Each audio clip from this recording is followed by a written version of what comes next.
what you will about elected Democrats, but they know where the power is. They're like truffle pigs for power. No matter how thick the forest is, they will find it. Here's one example. In his very first hours in office, literally on Inauguration Day, Joe Biden named a new head of the criminal division at the Justice Department. Now, Biden spent that same day, you will remember, lecturing the rest of us about equity, meaning that straight white men are bad. And yet, strangely, the person he chose for this job was not a member of a racial or sexual minority. He was instead a highly privileged straight white guy. He was called Nick McQuaid. Nick McQuaid went to private schools. He rode at Wesleyan. He went to Columbia for law school. He was definitely not oppressed, but that did not matter to Joe Biden. Some jobs are too important for affirmative action. McQuaid's main qualification was being the former law partner of Hunter Biden's criminal attorney. In December of 2020, Hunter Biden hired a Latham & Watkins lawyer called Chris Clark to defend him against potential federal tax charges. Just a month later, Hunter Biden's dad hired Chris Clark's partner, Nick McQuaid, to oversee the agency that could bring those federal tax charges. That seems like an obvious and glaring conflict, but no, Nick McQuaid did not recuse himself from the Hunter Biden investigation. And so, more than 2 years later, not surprisingly, no charges have been brought against Hunter Biden. And it's not for lack of evidence. For years now, the FBI has had possession of Hunter Biden's laptop. On that laptop, as you know, is a detailed account of how the Biden family made millions of dollars from foreign governments selling access to the U.S. government through Joe Biden. So the question is, among many, did Hunter Biden pay federal taxes on all of that dough? What do you think? This is a guy who left a crack pipe and his driver's license in a rental car because he was too high to put them back into his pocket. Did he pay all his federal taxes? Let's just say Hunter Biden does not fit the profile of a faithful taxpayer. But he is the president's son. And that's why, when he was asked about the criminal investigation into his taxes 2 years ago, he didn't seem that worried. Watch. At the end of last year, Biden acknowledged an ongoing investigation by federal authorities for potential tax law violations. Is your legal team working on any kind of a plea deal? Oh, no. I am absolutely certain that what we're doing is being completely cooperative with whoever is asking from any authority whatsoever. Mm-hmm. The implication all through the campaign was that your efforts had somehow benefited your father financially. Have you ever given your father money from any of your business ventures? No. Nothing? Nothing. Ever. Not a nickel? Not a nickel. Directly or indirectly? Directly or indirectly. Not a nickel ever. 100%. No. Never. Oh, you lie. You lie. That was 2 years ago. Weirdly, we haven't heard a lot about the federal tax investigation into Hunter Biden since. And that is strange if you think about it, since we now have tens of thousands of new IRS agents to enforce tax law. And in fact, it wasn't that long ago that the Biden Justice Department, do you remember this? Indicted Donald Trump's 75-year-old accountant because he failed to declare the full value of his work vehicle. I think he was in handcuffs. But somehow these same enforcers of the law cannot be bothered to bring the Hunter Biden investigation to fruition. Not when they have a laptop proving that he took millions from the government of China. How does that work exactly? Did he pay every dollar in federal taxes? Did he fully declare the value of his work vehicle or of his crack? What about the Russian hookers? By the way, at the same time, DOJ doesn't seem interested at all in the fact that Hunter Biden lied on a federal gun form. Go ahead and try that yourself at home. It's a felony. You'll go to jail. But Hunter Biden is not in jail. He's making art in his garden in L.A. Is what we're seeing what it looks like? Well, we can finally answer that question, thanks to a career special agent at the IRS who's decided to blow the whistle on the corruption in the Biden administration. This whistleblower has just informed Congress that he has proof that the Attorney General of the United States, Merrick Garland, lied under oath about the Hunter Biden investigation. That's a felony. So the Attorney General of the United States committed a felony, according to this whistleblower, who also says he has seen, quote, preferential treatment and politics improperly infecting decisions and protocols throughout the agency, and that these changes in standard protocol were designed to, quote, benefit the politically connected. Food supplies have been completely wiped out. We have our evacuation of all counties. I report complete devastation. We have a giant squall, cloud, gobbling up everything in their path. This is a total loss of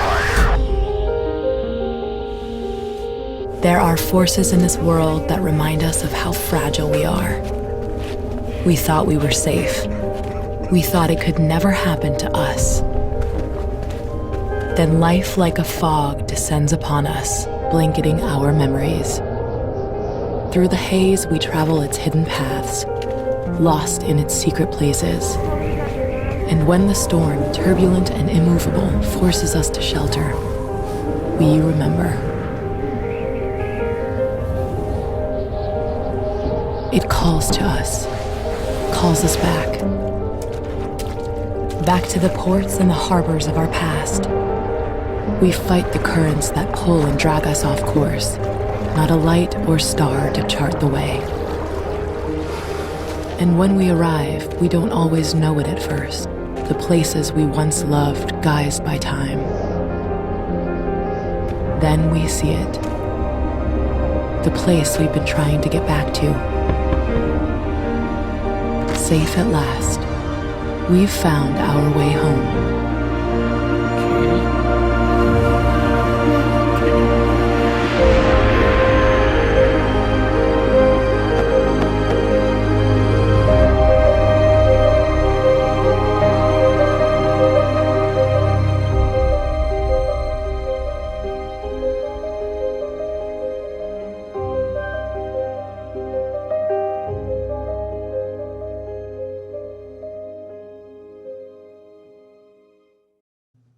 So what we've learned here is exactly what you suspected all along. The Biden people are criminals. Watch. My client wants to come forward to Congress. He's ready to be questioned about what he knows and what he experienced under the proper legal protections. Attorney Mark Lytle's client is a supervisory special agent at the IRS who's prepared to tell Congress the investigation he's been working on has been hampered by what he thinks is special treatment. Typical steps that a law enforcement investigator would take were compromised because of political considerations. CBS News has learned the investigation the whistleblower worked on is about Hunter Biden. Lytle told us the whistleblower has been with the IRS for more than a decade and has extensive documentation to support his allegations. The things he's been through are very well documented in emails and other communications with the Department of Justice. Including proof that our sleazeball attorney general, whose presence in that job is an offense against the law and tradition of this country, lied under oath of felony. So this is not a small story. Karine Jean-Pierre was asked about all of this today at the White House. Why is the Department of Justice sending working-class grandmothers to prison for walking around the Capitol, the People's House, while they bury criminal investigations into the president's son? Here was her non-response. The president has always been clear during the campaign, during his presidency, that the Department of Justice should have independence. They should not be politicized, and they should be able to do their job independently, essentially. And so I'll leave it to them. I'll leave it to the Department of Justice to make their decision to move forward with this particular case. Her presence is designed to insult the country, and it's working. The defining principle of the American legal system, really of American life, the principle that has kept us free, is equal justice. And the principle is fairly simple. No matter what you look like or who your parents were or what your politics might be, the law treats you exactly the same way as it would any other American. In this country, justice is blind. Now, that's a lofty standard, but because Americans have long believed in fairness, and because most of the people in charge of administering that system have behaved in good faith, this country has, for the most part, lived up to its core ideal for 250 years, making it the greatest country in the world. But the populist surge of 2016 changed everything. Permanent Washington suddenly felt more threatened by its own voters, by American voters, than by any foreign adversary. Donald Trump, to them, seemed more dangerous than ISIS. They panicked.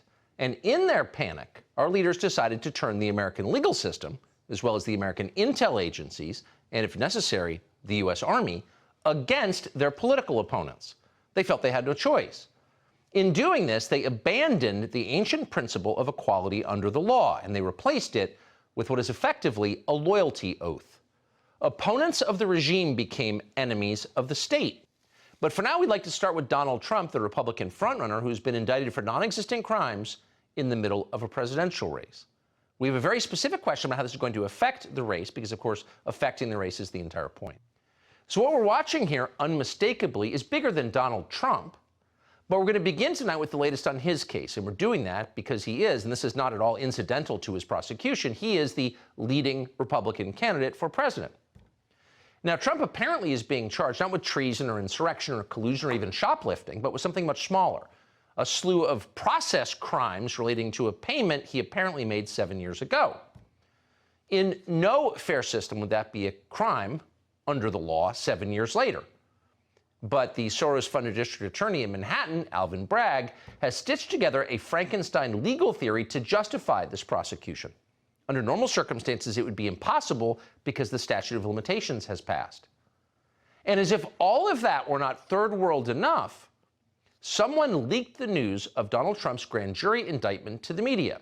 Now, that in itself is a crime under the law in New York. In fact, a much bigger crime than those under which Donald Trump is being charged. Will Alvin Bragg prosecute the leaker? Please. It's almost certainly someone in his own office. Nor will Bragg prosecute, as many people have pointed out today, the crimes of Hunter Biden or other Democratic partisans. Those aren't rare or hard to find.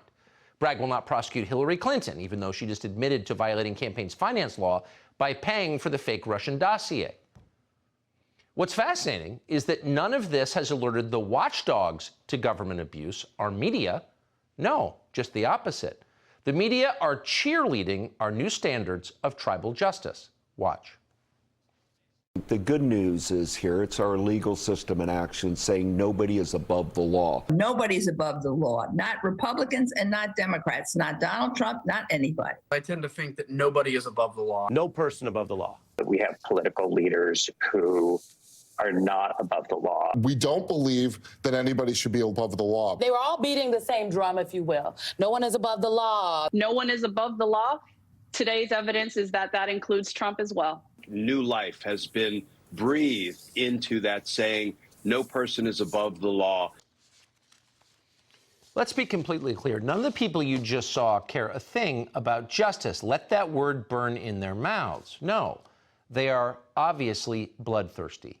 They would cheer as you were necklaced in the street. No one is above the law, they would scream as you writhed on the ground. They would. It's worth understanding what it is we've just seen. Often the clearest perspectives on our country come from outside its borders. With distance comes clarity.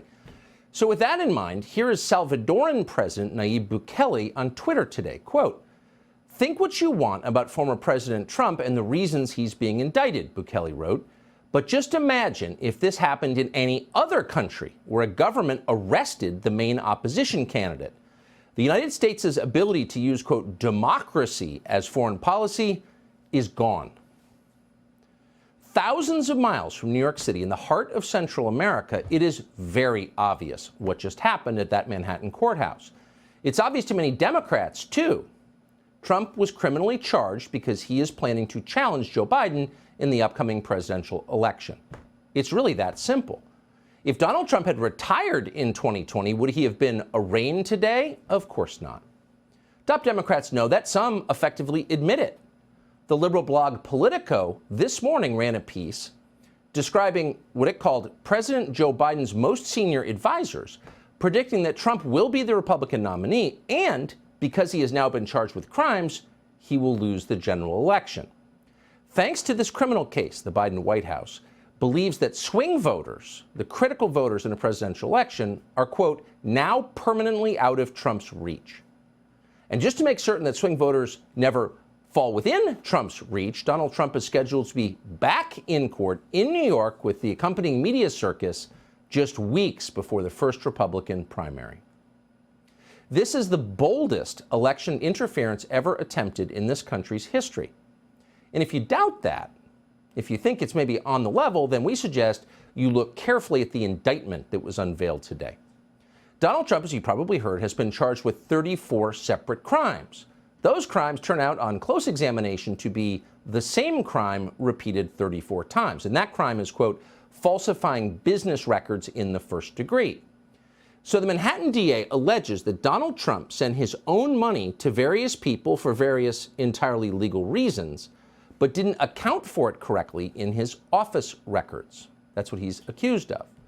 And even if what Alvin Bragg has said Trump did, he actually did do, Trump could not be charged with that because the statute of limitations has expired. So the question is, how did Alvin Bragg drag Donald Trump into court today? Well, he did it by claiming that Trump falsified business records as a means of violating some other, much more serious law. That's what he's saying. Here is Alvin Bragg today. Under New York state law, it is a felony to falsify business records with intent to defraud and an intent to conceal another crime. That is exactly what this case is about. 34 false statements made to cover up other crimes. These are felony crimes in New York State, no matter who you are. We cannot and will not normalize serious criminal conduct. The defendant repeatedly made false statements on New York business records. He also caused others to make false statements. So here's what Bragg just said, in case you weren't paying attention to the lecture. Donald Trump has committed a crime not by changing business records, but by changing business records in order to conceal another more serious crime or to defraud somebody.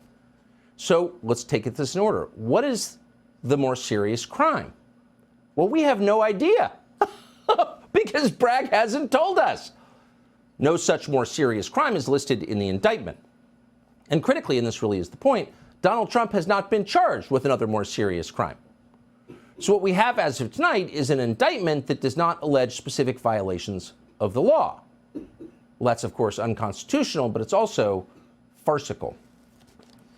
What about the fraud claim you just heard Bragg make on television? Well, Bragg claims that Trump sent money to Stormy Daniels in order to influence the outcome of the 2016 election, and in so doing, he tried to, quote, defraud voters. Well, that turns out to be an actual crime that's on the books. Bragg is claiming that Donald Trump committed a campaign finance violation, which is a federal crime, by the way.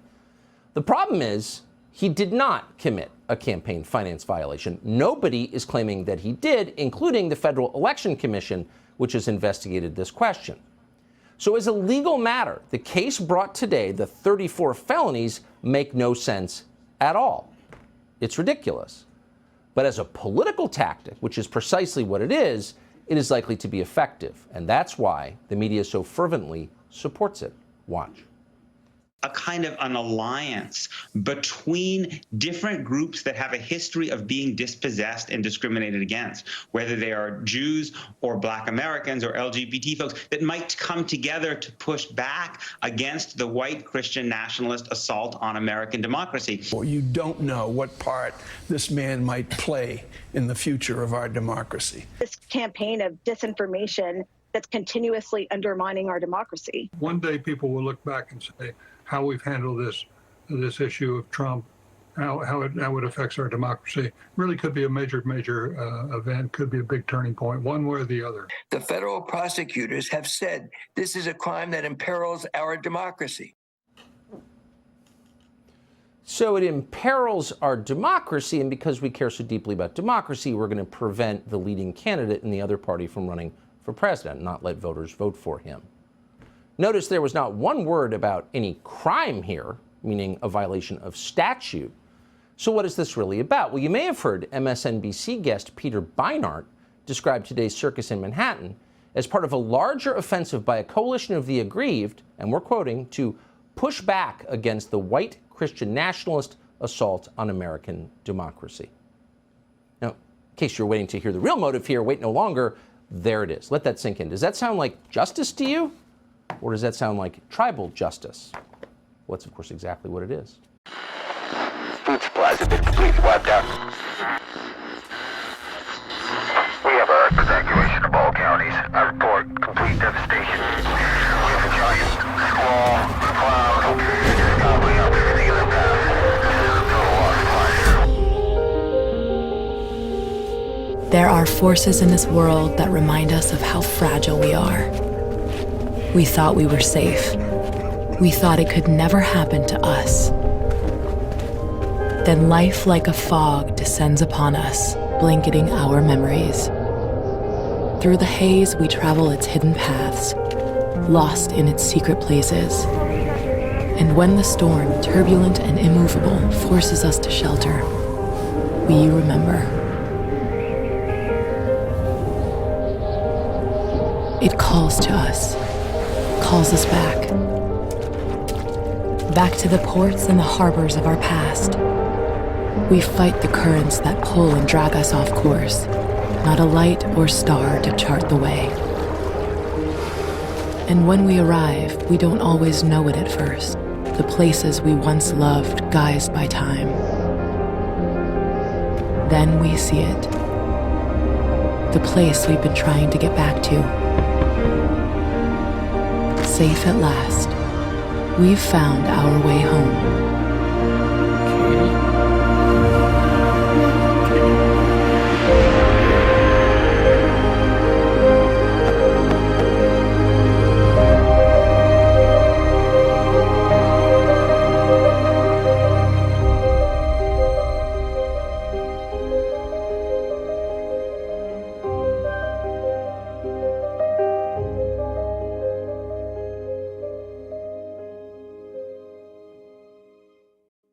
So the last time a party in Congress officially designated the other party a terrorist organization, we were in the middle of a civil war.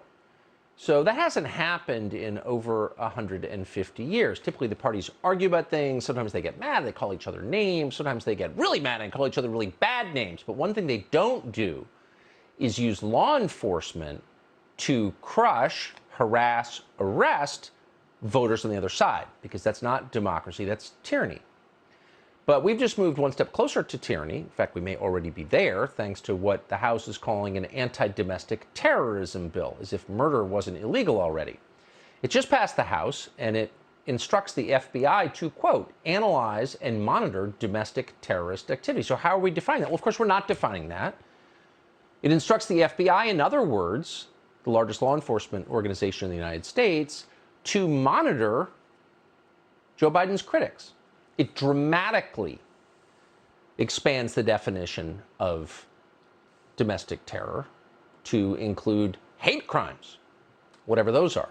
It also mandates that the FBI and the DOJ conduct an assessment to determine whether white supremacists have, quote, infiltrated federal, state, and local law enforcement agencies. Now, what's a white supremacist?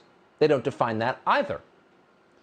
So if you're going to pass a law that empowers people with guns to make arrests, you probably should define your terms. Otherwise, it will be abused, unless the law was designed to be abused, and this one was. So under this law, these law enforcement agencies must issue biannual domestic terrorism reports to Congress with a focus on the threat, quote, posed by white supremacists and neo-Nazis, because it turns out the only form of race discrimination in the country comes from one group, and they don't vote for Democrats. That's the whole point. That's why the bill doesn't mention BLM or Antifa or black nationalists. And as we said, it doesn't define white supremacy. And that's very odd, because white supremacy is the only thing lawmakers talked about as they voted on this bill. Recent white supremacist attacks have reminded minority communities across the country of a dark history we have not yet escaped. We have witnessed far too many other acts of domestic terrorism.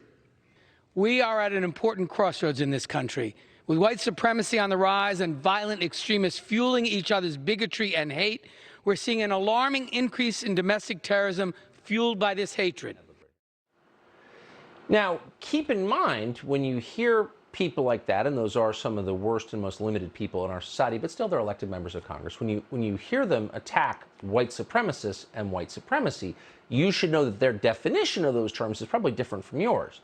So if you were to quote Martin Luther King Jr., whose monument stands on the Mall, and say that the U.S. government ought to treat people based on who they are and what they do and not how they look and how they were born, should assess people on the content of their character, not the color of their skin. If that's your position, you are by definition, according to the people you just saw, a white supremacist.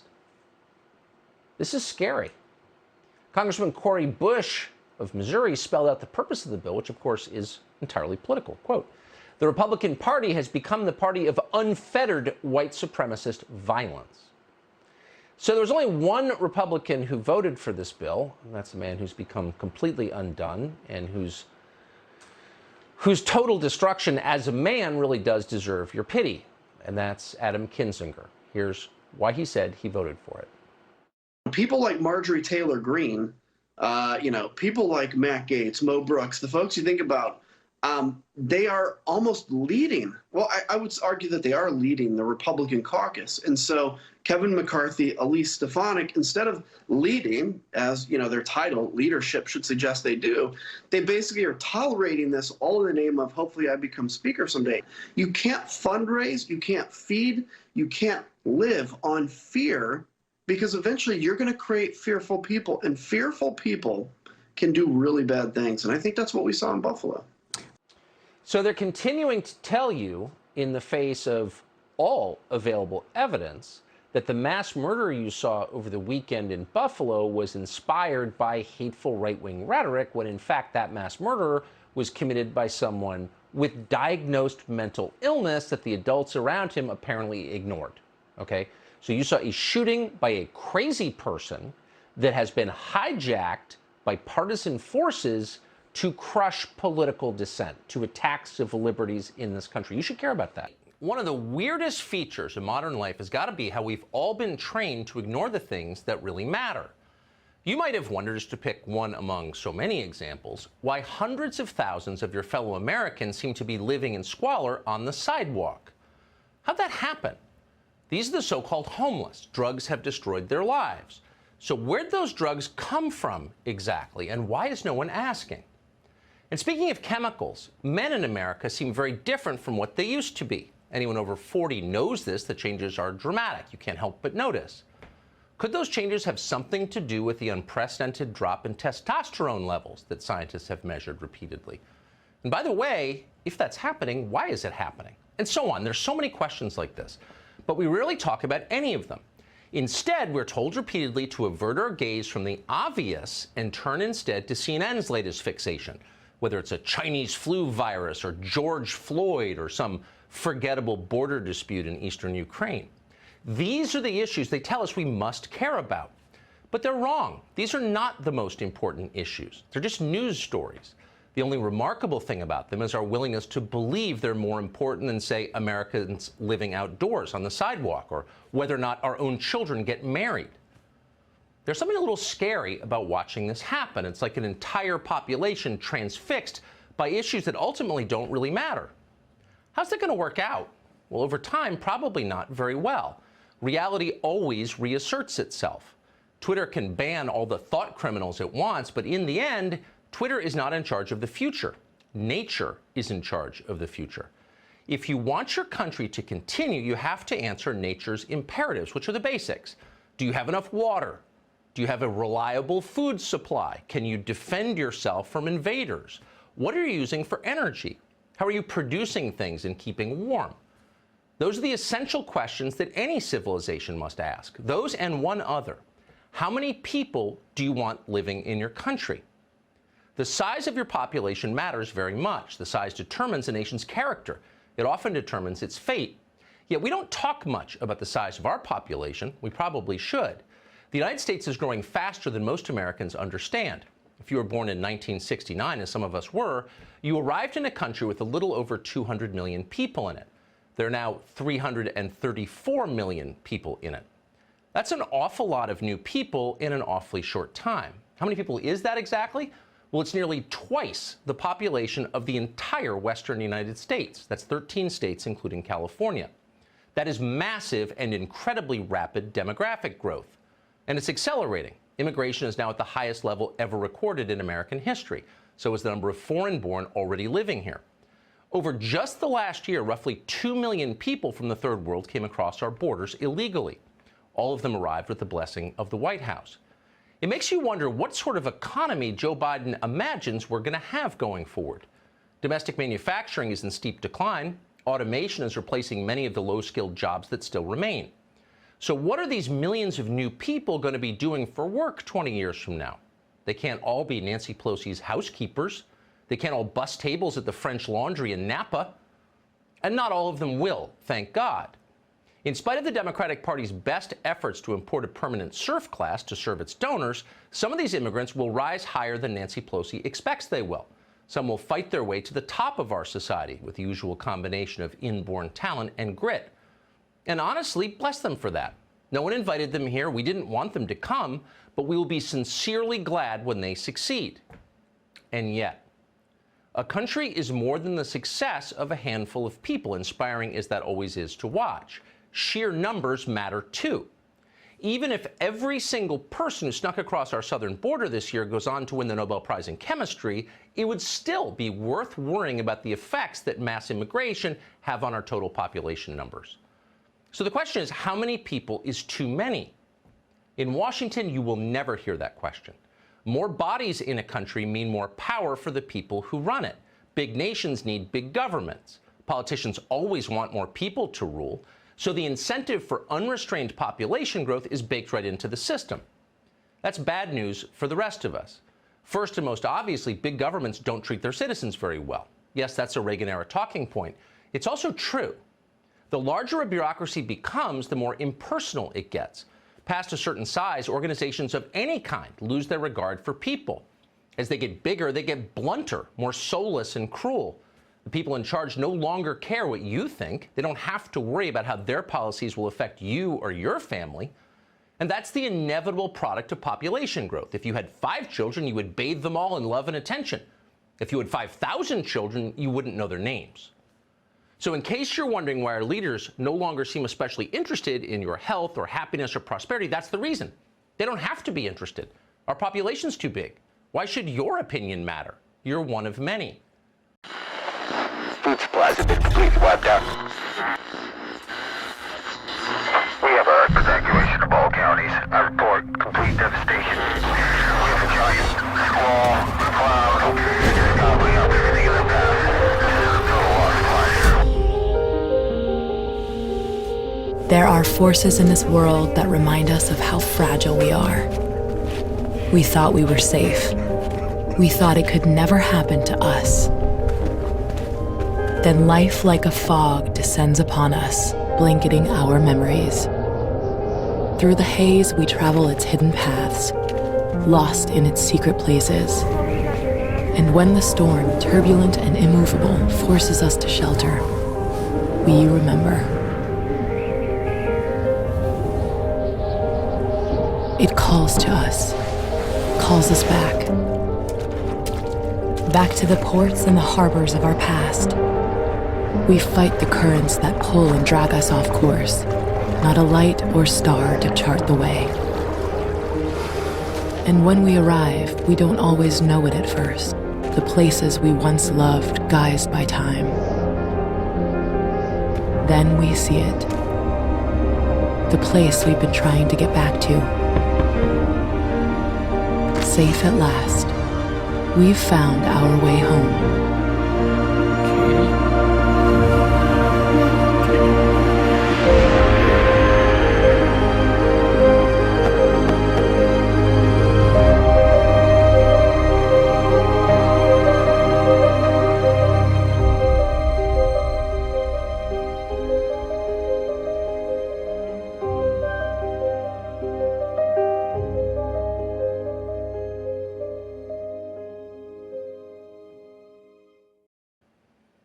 Previous generations of Americans didn't live in a country like this, and they would be stunned by the attitudes that are so common now, attitudes we take for granted.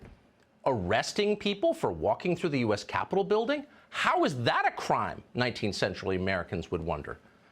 For most of our history, Americans believed they owned the Capitol. They thought it was theirs because they assumed this was their country. Political leaders told them that it was. After the 1904 presidential election, Teddy Roosevelt greeted voters in person on the lawn of the White House. It was his home, he lived there, but it belonged to them. Attitudes like that are long gone. They're the victim of population growth. The Athenians invented democratic government, but at its peak, Athens only had about 8,000 voters. So past a certain scale, democracy can't function very well. The concept of the citizen becomes too abstract.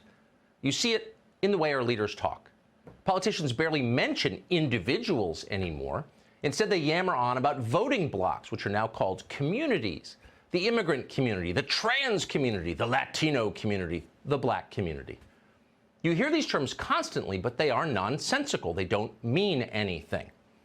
For example, there are about 47 million black people in the United States. That's a community? No, it's not. By definition, 47 million people cannot be a community, no matter what color the people within it are. How could it be a community? They don't even know each other. What you're looking at is not a community, but 47 million individuals, each created by God as unique, each with opinions and interests and preference and goals that aren't quite the same as anybody else's. In other words, they're human beings. People who run big countries tend to forget that. When you're in charge of hundreds of millions of people, you cannot help but to dehumanize them. Not that our leaders have ever had a problem with dehumanizing people. In fact, they're strongly for it.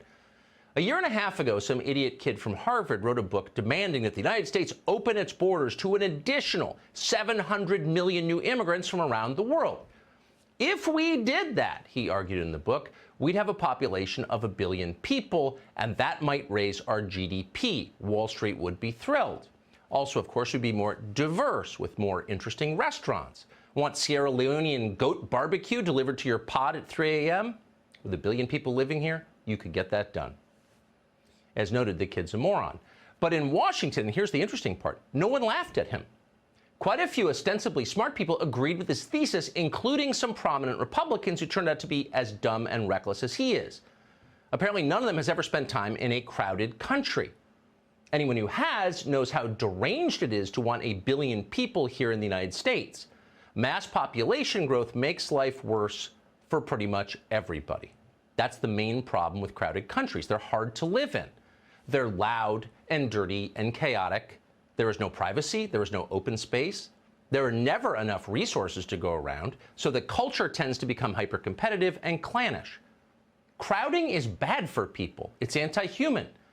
In a famous series of experiments in the late 1940s, a researcher called John Calhoun forced a group of Norway rats to live in highly overcrowded pens. And almost immediately, the rats changed. They became aggressive. Then they became psychotic. Ultimately, they died. People aren't so different from that. They need room. That's why our ancestors came to America in the first place, because there was room here. You know who still understands this? Rich people understand this. Ask anyone who's been around the world and knows what the options are. Ask, if you left the United States, where would you move? And no one's going to tell you Lagos or Mexico City or even Singapore. If they're being honest, they'll tell you New Zealand or Alpine Switzerland. Those are low-density places. They don't have a lot of other people in them. Why do billionaires buy huge boats? Same reason. The ocean isn't crowded. There's no one else there. Uncrowded is good. Yellowstone is beautiful because it's empty. You don't have to be rich to understand this. It's all pretty obvious. Really, only in a moment like this one, when the people with the loudest megaphones speak exclusively in lies, would we need to be reminded of it. Bigger is not always better. In fact, most of the time, it is worse. Have you driven around your country recently? You may have noticed there are fewer and fewer beautiful things in America. You're not imagining that. It's real. Dollar stores are everywhere. The question is, why is this happening? Well, the people in charge have no taste. That's part of it. They acquire, but they can't discern. For some reason, we put private equity firms in charge of the nation's aesthetics. Accountants are doing our exterior design. That's a terrible idea, obviously. But it's not the core problem. The core problem is that bigness is inherently ugly. There's never been a beautiful skyscraper. Every single one of them is an atrocity. The fact that people still pretend otherwise tells you how conditioned we have become to disregard our own nature and our own natural longings. Would you rather wake up in a $30 million condo on the top floor of an office tower, or in a log cabin in a pine forest, wood stove glowing as the snow falls? That's a rhetorical question, obviously. No sane person would choose the condo. And yet we're told the condo is better. That's why it costs more, because the building is bigger. But how exactly is its scale an advantage? How is that appealing? Well, it's not. In fact, its scale is the problem. Massive size is a threat, no matter what it is, always. In our bones, we understand this. Anything huge is inherently terrifying to us. Children run from big things. If there's an upside to the last 2 years of the COVID insanity, and there may be, it's that many Americans seem to be remembering what they long for. Look where they're moving. Almost always it's to someplace smaller. LA to Austin, New York to Burlington, Seattle to Boise, Chicago to Naples. So it's the reverse of any other internal migration we've ever seen. Americans are moving from the cities to the farms, or at least to the outer suburbs. They want more nature, more human contact, more trees, more quiet. And it's hard to believe they'll ever stop wanting these things, because they're natural. They're the things we all want. At some point down the road, you can imagine young people setting out for the all but abandoned interior of our continent. Some of them may figure out that a depopulated Finnish settler town on the banks of Lake Superior may be a better place to live and raise children than some sterile commuter parking lot 20 miles from a crumbling metroplex. They could figure that out. People aren't that stupid. They've just been misled. Economic forces are going to drive this, by the way, as they always do. For decades, our leaders have ignored the essentials, our food, our energy, our water, in favor of boutique nonsense that improves nobody's life. Pregnant flight suits, ladies and gentlemen. These people are ridiculous, and we're about to see the results of their long-standing negligence. Energy prices, for example, probably aren't going down. How high are they going to go? Nobody knows. But at some point, it will become very obvious that it makes more sense to buy your staples maybe nearby, more sense than it does to order them online from a warehouse across the continent.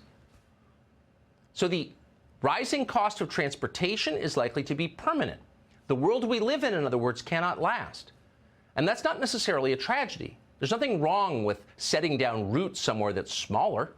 It's not a bad thing to know the man at the grocery store or the ladies at the post office. It's pretty nice, actually. It might even be an improvement over Midtown Manhattan, believe it or not. Healthy societies are not at all like the one we are living in now. They're not impersonal. They don't exist to maintain empires. They exist to serve the human beings who live within them. They elevate their citizens. They don't degrade them.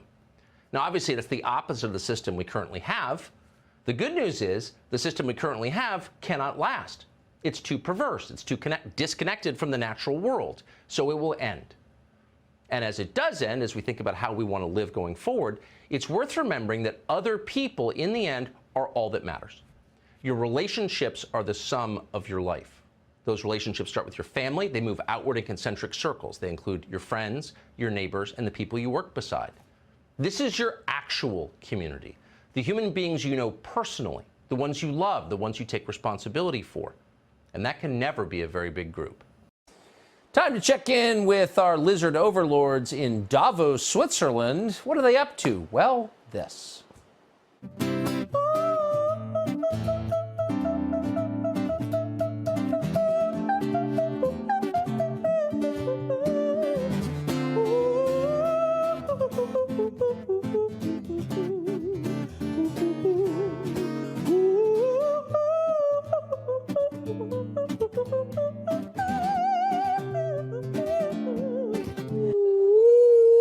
Thank you for watching. Ooh. Yeah, those people run the world. They're so impressive. What a bunch of freaks.